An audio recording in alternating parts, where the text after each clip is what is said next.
Star.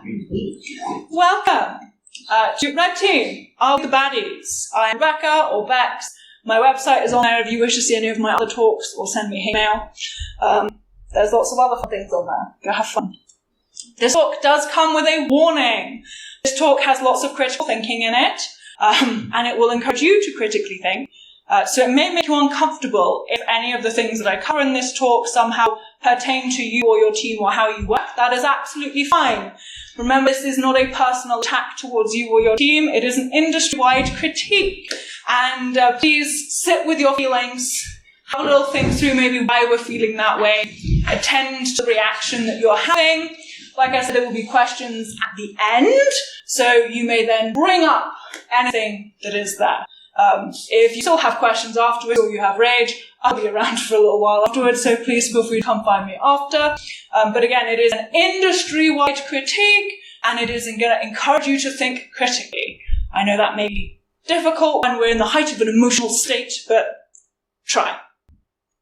So, we're going to cover quite a few topics in this talk. We're going to start with security culture. We'll define what it actually is, because a lot of people just use it as a buzzword these days, which is very annoying. We're going to talk about ethics in relation to people and ethics in relation to computers, and why we actually red team. What is the purpose? What is the point? Why bother? We'll talk about full ninja. I like the phrase full ninja. Red teams do full ninja a lot. We'll talk about why that's absolutely awful. And we'll talk about causing harm. These are not necessarily in order. These are just the main concepts. And talking about how we do better. I'm not going to just pull a hole in red teaming and then leave you with a hole. I will provide you with solutions and different ways of thinking and developing scopes for red team by the end. At its very core, this is an ethics talk, a little bit of philosophy, and a whole big piece of security culture in general. But what exactly is security culture? So security culture is how security is integrated within an organization and how it's integrated into the processes and procedures and policies within that organization. Security culture is all about the thoughts that people have about security in relation to their role and the company. It's in the behaviors that they exhibit doing their day job, and it's in the feelings they have towards their behaviors and the feelings that they have towards security as a concept, security as it is implemented right now. So people feel something about how multi-factor authentication slows them down. That is a piece of security culture. If they go, hey, I love your security training, it's super fun and exciting, that is one of their feelings about security, and that will then lead to them doing their training more and hopefully actioning the things in their training, which leads to the behavior. So it's the thoughts, feelings, and behaviors roll up into how security is perceived, implemented, fit into a wider organization, and the culture of its organization. Culture in a very strict military system will be very different to a culture in a startup, will be very different to a multi-thousand employee global system versus a small local team. They all have their own cultures, and each of them have their own individual security cultures. It is not a one-size-fits-all. But it does always come back to people. There is no culture without people. I'm sure many of you have worked somewhere where you hated the toxic environment and you left for a different place with a much better, more friendly environment that fits you. And maybe you have friends that went to the place you used to work with and they loved it. You know, culture is very people-dependent, and it tends to collect and imbibe more people who are like that culture. The behaviors can be molded over time. Behavior change takes a long time, but behavior is very difficult to change. So if you make a bad choice, it will impact everybody, and it'll be very hard to walk it back. You know, you see it a lot with PR disasters with companies online, how quickly they are trying to fix something and how quickly people just immediately hate on them and then no longer purchase their products because they think they're horrible people. I will go cough Nestle, cough. Talk a little bit here about ethics. Ethics are the moral guidelines and rules and strictures that we put upon ourselves that, again, is decided by the people and the cultures around us. What we think is moral in one place may not be considered moral in a different place. If you work in a global company, the morality and ethics may change depending on which country you're in. Somewhere in Asia may have different moralities to somewhere in Southeast Asia versus Africa, North, South Africa, versus North, South America versus East, West Europe. changes over time. What was considered moral and ethical 100 years ago, 500 years ago, 10 years ago is not considered moral and ethical now. It is an ever-changing quagmire. However, most of us can come to a fairly good, realistic consensus that causing harm is not moral or ethical. Those are the guidelines that we live by, and those are the guidelines that we try and work with in security.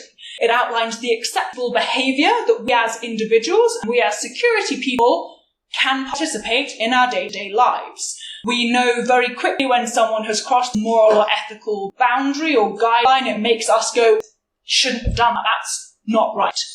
It's what sets us as security practitioners, particularly red teamers, apart from criminals. Because would a criminal do it? Yes. Is it ethical or moral? No. We do not do it because we're ethical and moral. Therefore, we are not criminals.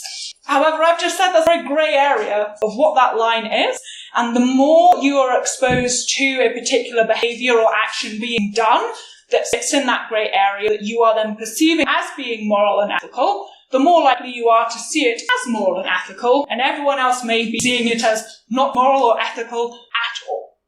So that differentiation, that distinction between criminality and non-criminality, it's a little bit of a moving target if you don't sit there and actively think about it. Breaking into somebody's house, not ethical. Breaking into a building that someone's paid you to do, kind of ethical. What if someone paid you to break into someone's house? Because a lot of criminal gangs are on payroll. What's the difference, right? So it's a really essential grounding, therefore, to really sit there and think, what are the ethical, moral considerations that we agree are acceptable for us, that differentiate us from the criminal activity that we so clearly state to everybody that we are not. And the foundation of ethics, the foundation of a good culture of trust and morality is trust. You know, someone said they'll do something, trust that they won't, and if they do it, you've broken that trust.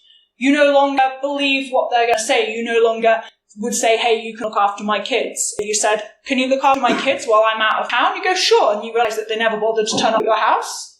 They left your kids alone. Okay, you're never going to trust them, not just to look after your kids, but with anything else in your life, right? And if we pull this back to security culture, as a security team, if we say, hey, we're ethical, we're great, we're not criminals, and we do something that undermines that trust, once it's gone, is real hard to build back up.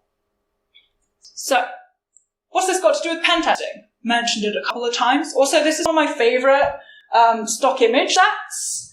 At no point in the set of images does this man hit anything. No. He's just in various positions about to hit, which is why it's hit.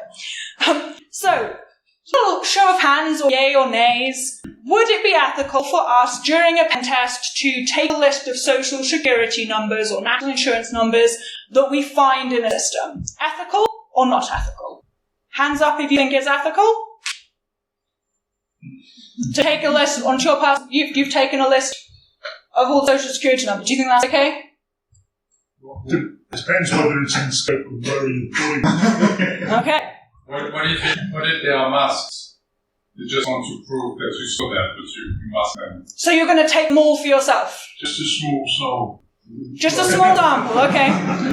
If we've managed to get into a system, and we know that if we do this one next step, we're going to take the entire system that whole company runs on, it's going to die, be completely taken down. Ethical or not ethical to do that? It's really good doing a business continuity exercise. Yeah. But just for shits and giggles? No? We're very clear, right? Patching. Do we patch things when we find a vulnerability? Is it ethical to patch something that we know is broken if it's in our power to do so? Not always. I like it. Yeah. If it's been alerted to us, it is patchable and it will not impact in a negative way. We're going to go, it's moral to patch the system, otherwise we're leaving ourselves vulnerable. Okay? Phishing people. I see many of you have seen my talks. The ethics of phishing. I have a whole talk on this, we won't go into it too much. But this comes down to, a lot of you have said it depends, maybe depending on the scope. This comes down to, what is the purpose? Why are we doing this? If we are phishing somebody because we need to steal their stuff and we'd like money, and it's quite easy to send like fish kits out to everyone, steal lots of money, get rich and famous in our cyber criminal landscape, everyone's going to say that's not ethical, that's a crime, right? There's a distinction between the purpose of why we're phishing. There's many films like The Beekeeper, very good actually, the whole phishing scam thing. Are we phishing to train people? How is that training them? You know, what are you doing? What is the purpose of the behavior that you are trying to train? And what are the pretexts that you're using? Is it okay to phish someone by saying that they've won a $1,000 gift card from their company for all of their hard work they've done this year, and then tell them that, ha, joke's on you, no, you don't get anything? Anyone here think that's an ethical thing to do? No. Does anyone think that it's ethical to entrap people in sting operations? No. Same concept. The pretext that you come up with impact the people that you are using them on. And this goes wider than phishing. The pretext that you use to get into buildings. The pretext that you use on the phone if you're phoning someone as part of your physical pen test. The use cases of all of your pretexts, you should think through them and think about the ethical implications. A friend of mine used to, a very long time ago, pen test banks, but the on high street versions of banks, not the main head office. And they knew that they had really, really old point of sale, all their systems were absolutely ancient, it was a constant complaint. So he went in and said that he was there to assess and upgrade all of their equipment for them. Do we think that's an ethical pretext for people? People get fired. Yes, people did get fired. So he goes in, tells them they're absolutely thrilled, give them as much access as they like, give them lots of coffee. He leaves and he says, hey, this was a pen test, because that's part of his job is to say, hey, it's been a pen test, there'll be a report, so if someone gets in contact with you, it'll be that. And they said, so we won't get the new upgraded system. He's like, no. Someone quit, someone got fired, and everybody in that bank was scoring, probably, if they did a culture assessment, incredibly low. They'd been lied to. They were very excited about something that had been promised to them for a very long time, and then not only did they not get it, but they all got in trouble for engaging with this pen tester. It's not ethical. That causes long-term harm, and it undermines your overall security program within your company. Those people are never going to report any security incident to you. They are not going to trust your security team. They are not going to forget that. It's going to impact how they behave with customers, how they behave with third-party contractors and vendors going forwards. That is not a good place to be. You cannot patch people. You cannot revert to previous if you've made a mess. You cannot reboot them and they forget it. It sits with them forever. You can cause very bad damage to people, not necessarily because what you did was particularly bad, but what you did reminded them of a very bad instance that's happened in their past. You know, people carry trauma with them through their entire lives. You can't know what trauma people have gone through and how it impacts them, but it is your responsibility to not cause more trauma to people simply so you can win a game. Especially the way that a lot of pen tests are being carried out. And again, this is an industry-wide critique. Not everybody in the red team does things unethically, but you can cause not only short-term harm, but long-term harm. There are instances where, you know, people use disabilities or medical conditions in order to get past something, which seems like a great idea at the beginning in your head, because of course people are really nice. If you're in a wheelchair, they're going to open all the doors for you. People are going to be kind and get you somewhere to sit if you are pregnant. Great, easy way through, really simple, easy pretext to get you through a door, maybe in an area where you shouldn't have access to, because people are at their, most of them, at their core, very kind, generous, helpful people. It doesn't make it okay, because by the time that person then gets it back to you that that was a pen test and they failed, because it's apparently something you can fail, you're now damaging a minority group that already struggles in life. Are they going to trust pregnant people that come into their building in the future? Are they going to believe that every disabled person they meet is actually disabled? Or are they going to be sitting in their head going, they could be here to trick me, I'm going to be nice, I'm not going to hold the door for them? You're causing harm to a swathes of people, just for that one easy pretext for you to get in somewhere. You haven't thought through the ethics because no one has requested that you think through the ethics. Whenever universities, and especially in psychology departments, do big tests or people do their dissertations, there's this huge ethics piece they have to go through. And if at any piece they don't think it's ethical, you can't do that test.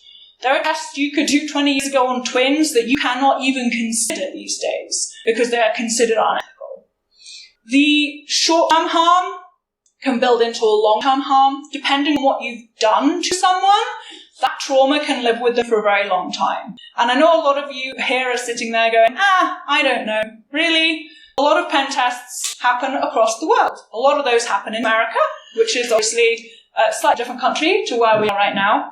But many of the pretexts we use to get past security guards, people use knowing that those security guards are likely third party and will get fired. And that when they get fired, that gets put on their record. And their record follows them from company placement to company placement, and if they get too many, they will lose their job, and they will be unhireable. And I'm sure many of you know the cost of living right now is not very good, and that should that person's livelihood be taken away from them, they will be poverty-stricken. They may lose their house, their dependents may lose all of their stuff. Security jobs are usually pretty well paid in America. They're pretty good. We have security jobs here, bouncers and everything again. Their record travels with them. You, knowing there's an opportunity or potential that they could get fired because of what you have done, you have to be really careful because there are very few pieces in a pen test that can come back to your decision. A pretext you use against a security guard that causes them to get fired is on you. And I know it's not nice to think about, but there are ethical pretexts you can use to get past them, where you can say, hey, I did this, they let me through. I think they potentially just need a little bit better training. Do they even have training? Have they been trained on this? When I'm doing a pen test, have I trained them on that? Why should I test them? And you have a build-up of insider risk. Talking about that back example, you build the insider risk up there. Those people, not necessarily going to be malicious insiders, but they're going to be insiders that don't care. They're not going to do anything to help you out. And the more you do that across a company, the more it spreads. Because culture is contagious. People talk. They probably talk to the other banks in their location, say, hey, this dude came in and he did all this stuff. And this guy got fired, this guy quit, and we don't have a new system. And so they're all now anti the security. Why on earth would they do that? I thought they were here to help us. You do all this stuff now, they're saying, oh, security's here to help. And then you go and do that to people, and it spreads, and it undermines the security of your entire organization bit by bit by bit. And as soon as people's behavior changes, it's really hard to change it back. So what exactly is the purpose then of our red teaming exercise? Why are we doing a physical penetration test? What are we not doing? We are not doing an ego-boosting, back in my army days, adrenaline rush jaunt. We are not there to win a prize for getting as far in as we could, tricking as many people as we could. That is not what a pen test is for.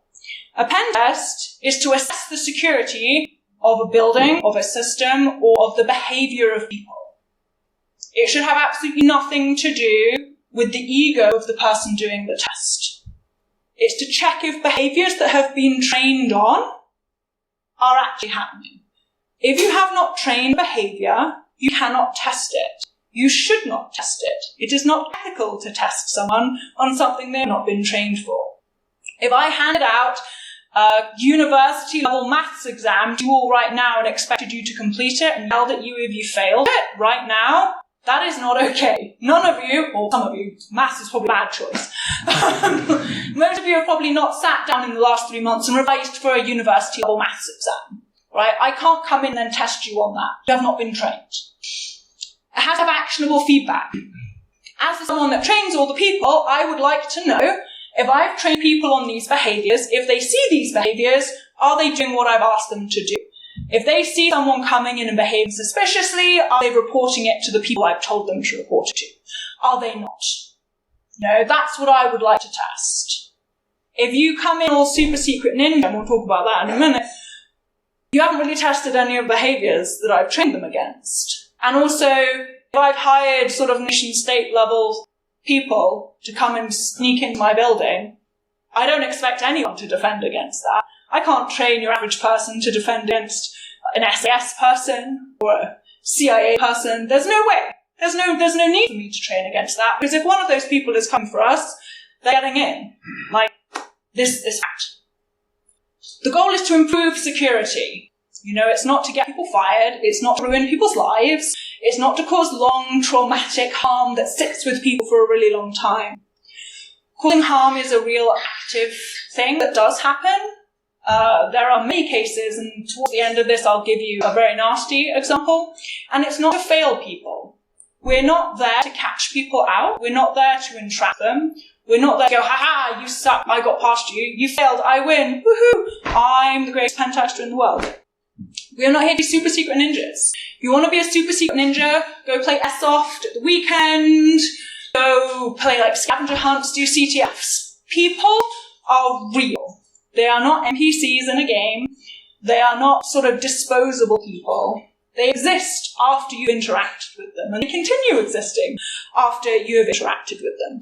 So it is incredibly important that we are not going full ninja as red teamers. Red teamers love going full ninja. They really do.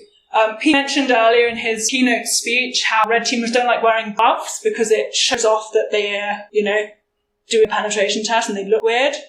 But they'd very happily take some of the things that the bad guys do because it makes it easier for them, right? But they don't want anything that makes them stand out because that means it's harder to go full ninja.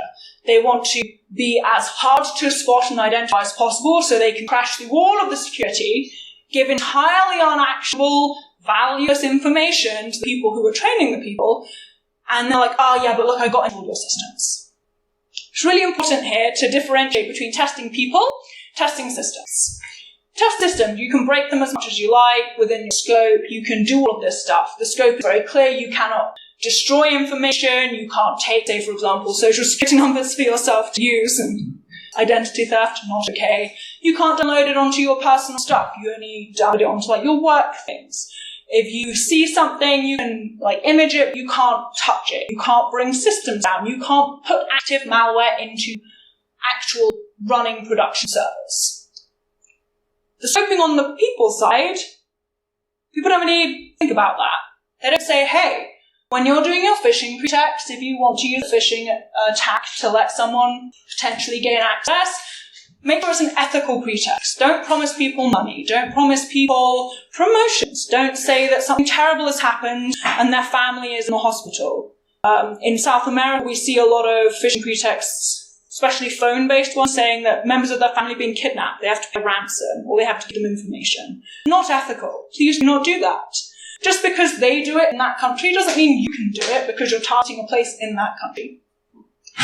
The information that a red team people-based test gives should be actionable. That means that I, as someone who's reading the report, should say, this behavior we've trained on. I've trained people, if they see something like someone sitting, lock-picking a door, or bolt-cutting a door, or crowbarring a door, that they report that to facilities, to security, to reception, to whomever it is that they should report it to, that they report it.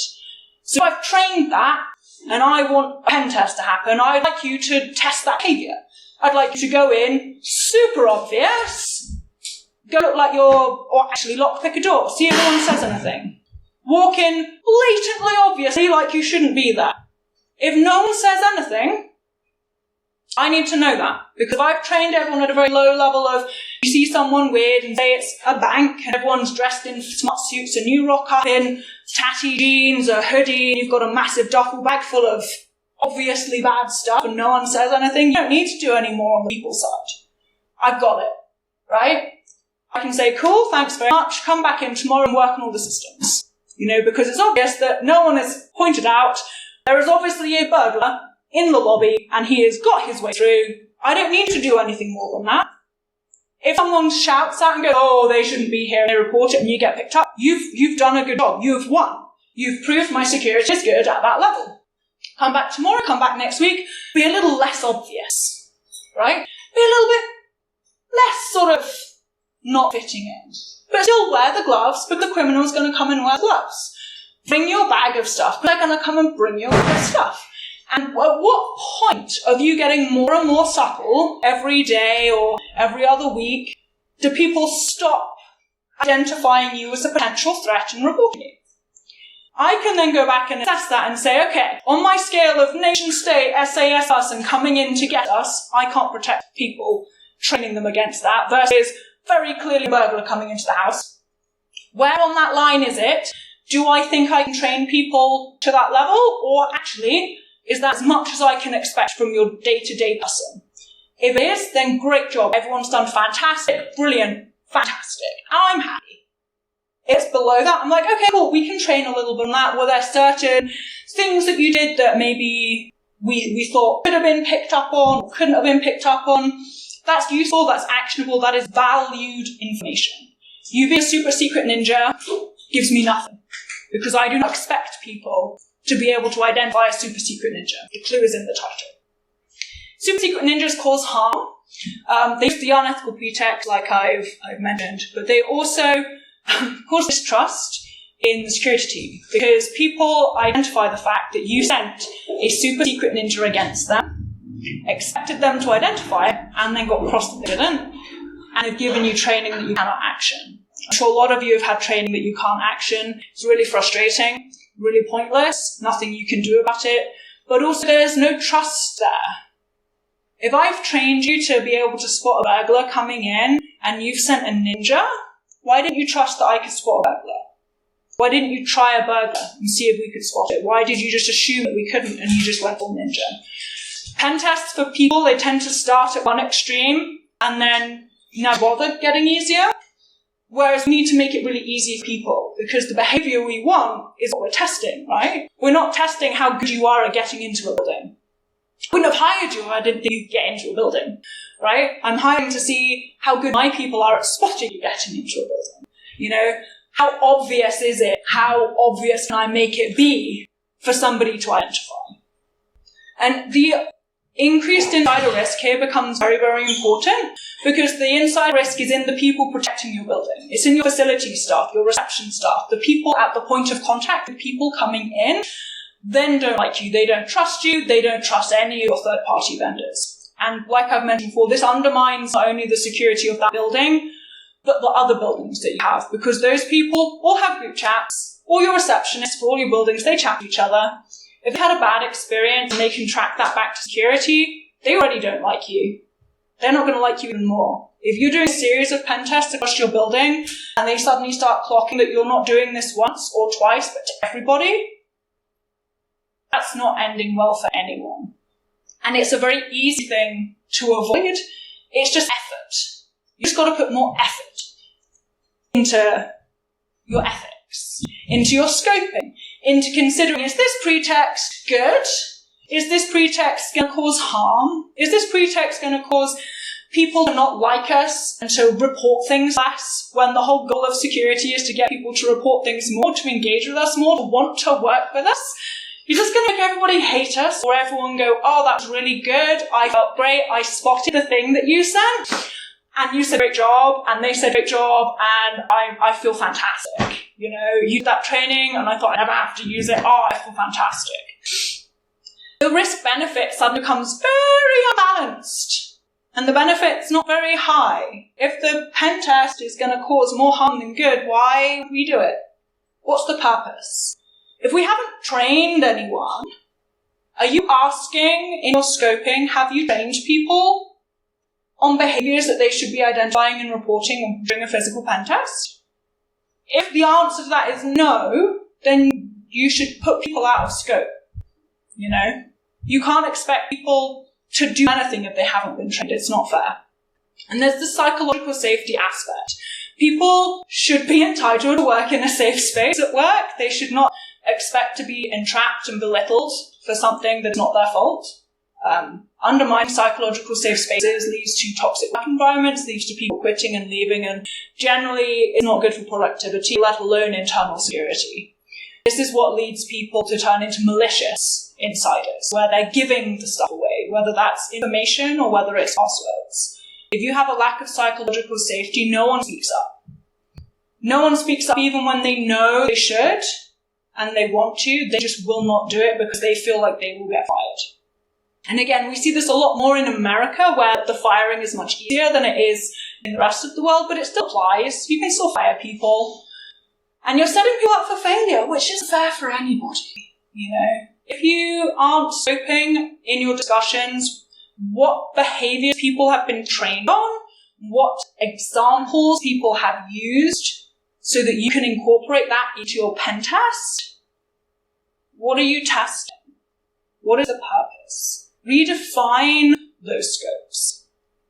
The bad guys do it, so why can't we? Remember we talked about ethics before? Bad guys do lots of things, and it's ethics that keeps us from being considered bad guys, from being considered criminals. If I think that your house could be burgled, does that give me the right to come and smash in your front door to prove the point that someone could smash in your front door and you could be burgled? It does not. It is not ethical.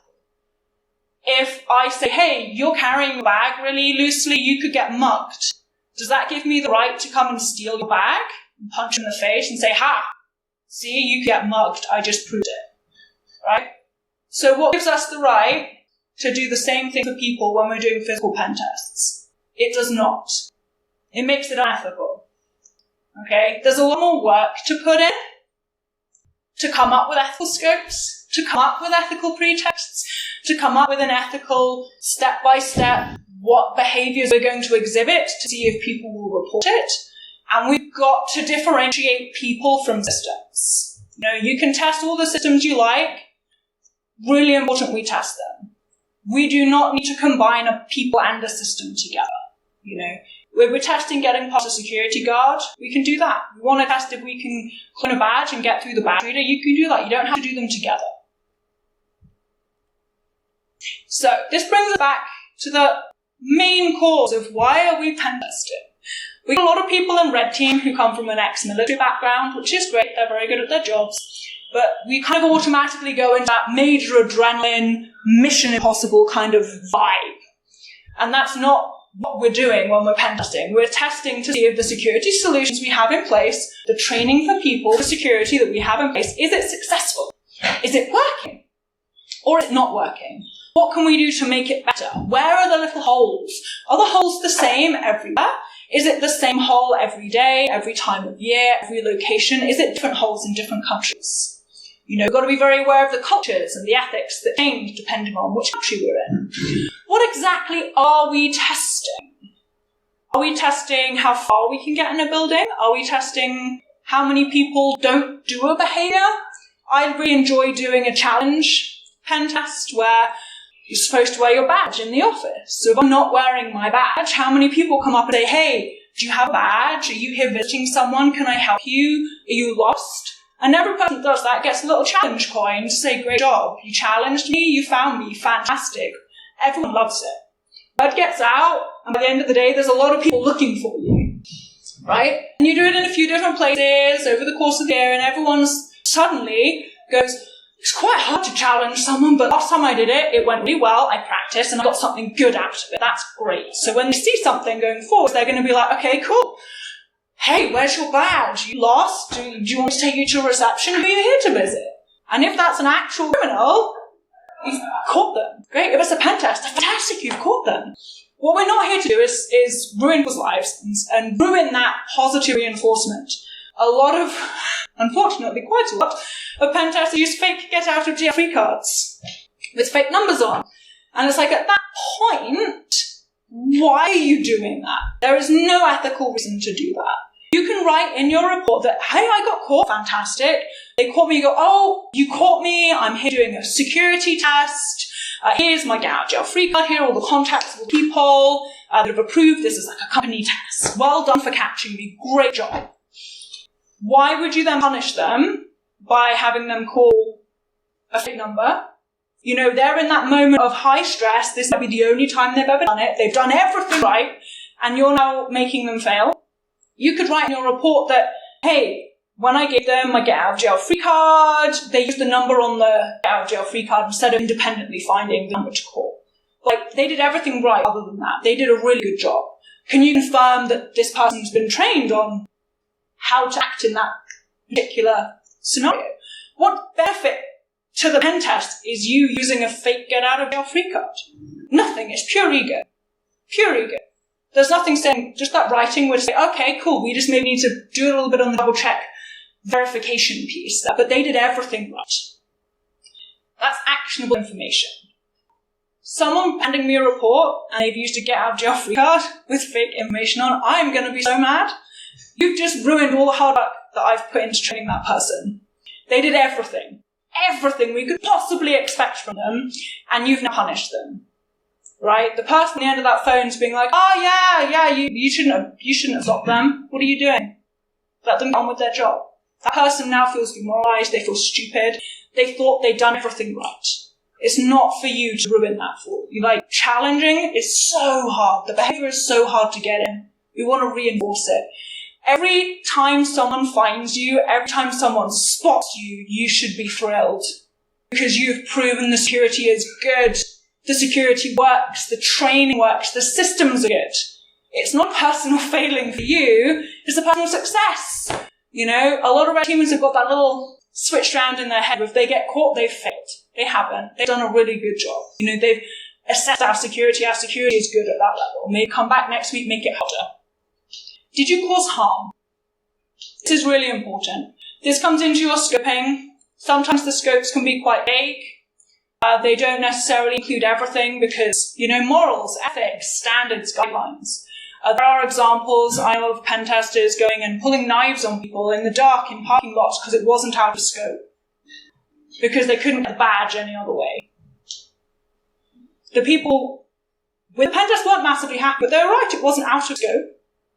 But they've caused long-term harm, and that woman is likely never ever going to go by herself to her car in her entire life. She's probably going to have therapy for the rest of their life. In the heat of the moment, people get very excited by what they can do, because criminals do it, and it's not out of scope. It's not ethical. It shouldn't have to be out of scope for you to sit there and go, should I do that? No. Probably not. Should I sit on Tinder or Hinge or Grindr, set up a date with someone I know works at that company in order to boot their ID card, clone it, and go into their office? Again, I know someone's done that. No, it's not ethical. Shouldn't have to ask. Not okay. Just because people can do it doesn't mean we should. What sets us apart from criminals is our ethics, our morals, our guidelines. Don't go in so deep, don't go so full ninja that you think the end is I must get in as far as possible by any means necessary as long as it's not technically out of scope. Don't sit so heavily on the scope. Who is making those scopes? Right? You have as much to do with the scoping as the person paying you for the test. You influence the scope. You ask questions when you're setting your scope. Is this in scope? Is that in scope? How much would you like us to do? How long do we have? You know, just because you've got a vague scope or a super narrow restricted scope doesn't mean you can sort of be like, oh, well, it wasn't out of scope. You know, they really wanted this testing. You know, if it gets to a point where actually you couldn't get someone's badge because they had really good badge hygiene, you go, okay, cool. Here's the badge information. Please see if you can copy it and see if you can then use that to get in. Okay? Separate, but together. You know, you're still testing the system, but you're also proving the point that it's incredibly hard to get the badge in the first place. But should you manage that very difficult thing, you're now testing the system. Separate. Still very successful testing. Make sure you're giving value to people, like me, who's training people. To the teams who are managing the systems. Have you got value? Is it actionable? Is me saying, hey, I could throw a ballistic missile at your door and that would totally open it. Not really very actionable. Right? And remove your ego. I know it's really hard. But a lot of ego is in Red Team because it pulls those kinds of people in. People like breaking into places. But doing it legally because you've been paid to, you're totally allowed to. Not to mention criminals get paid, that's their job. But remove your ego from it. Consider the consequences. So many Red Teams these days are contracted, so you come in and you leave. You don't necessarily think through the consequences of the actions and the behaviours and the things that you have done because you go in, you're gone. You don't see that place in 6 months' time. Maybe you go back the next year and think, what did I do last year that may have had an impact? Was it a good impact or a bad impact? Should I maybe think about my scoping? Should I maybe discuss what ethical pretexts I should and should not be using? Does that change depending on the company, the country, the length of the engagement? And number one thing is to please don't cause harm. Think through, could this cause harm? Could this cause harm not just to the individual person or that group of people, but could that cause harm to a wider group of people? You mentioned the disabilities, the pregnant things. People use a lot of dodgy pretexts that impact other minority groups. And it is not okay, because that impacts the people and how they interact with those minority groups. And they're already having a difficult time. And it's just unacceptable, in my eyes, for people to scope out engagements without considering the ethics, considering the harm, the short-term, the long-term harm, and considering how what you do could impact the security of the company. If you come in and do a pen test and the security is worse than when you went in, why are you doing it? Undermining security in the long term is incredibly difficult to fix because it impacts that thing we talked about at the beginning. People's feelings, their thoughts, and their behaviours. And the more times you go in and do it, the harder it is to get those people back. So just rethink how you're doing it. Rethink your scoping. Rethink kind of questions you're asking, not only yourself and your team, but the people defining your scope. Rethink the purpose. Say, are we going to write a list of all the people that we got past, or are we going to generalise and say, hey, we walked through an area with 20 people and nobody challenged me whilst I was carrying a ladder, an angle grinder, and no badge, no escort. I'm not going to write their names down. You're going to say, hey, have these people tested things? Have they been trained on these things? I'm not going to test them. Because that's not fair. Be ethical about your pretext. It takes a little bit more time and it's a little bit harder. Once you start getting up a bank of ethical pretexts, you're all good, and you can just keep using it. And remember that red team behavior directly impacts the behavior, the feelings, and the actions of the individuals within that organization long after you've gone. And if you can understand the potential harm that you can cause people, you can reduce the harm that you cause people.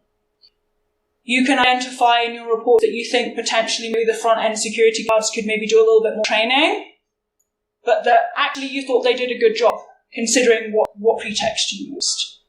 Because that could be what stops somebody from getting fired and having their life crash down in ruins amongst them, And I know it's not nice to have to do all the extra thinking about other people that aren't us and their lives and their jobs and their kids, but it is kind of on you because you can very easily, with how you write a report and whether you give people a list of names or not, and the way in which you frame how your pretexts have been successful or not, have a massive impact on those things.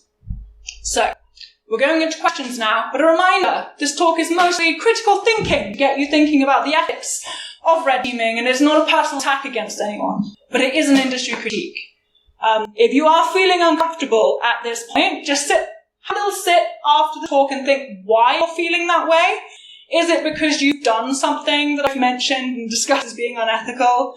Is it that you've never thought about it before and you feel bad about it? It's fine. Just kind of digest those reactions and those feelings and kind of follow them through to their conclusion. And if you have a question you don't get to in our question session, come from me after and I'll answer it. But just sort of remember, it's not a personal attack. Hopefully no one is too ragey, although you are allowed to be ragey. Someone did walk out in the question section out of rage when I gave the talk at Layer 8, which was very good fun. Highly recommend if anyone's in Boston in June, go to Layer 8. It's an OSINT talk. It's really good. So questions? I don't have any.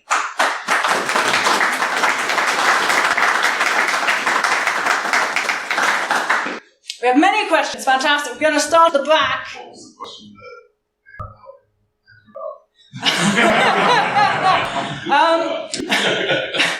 It started off the question about what I do to people that click on phishing links, and I said I support them because they're a victim of a crime.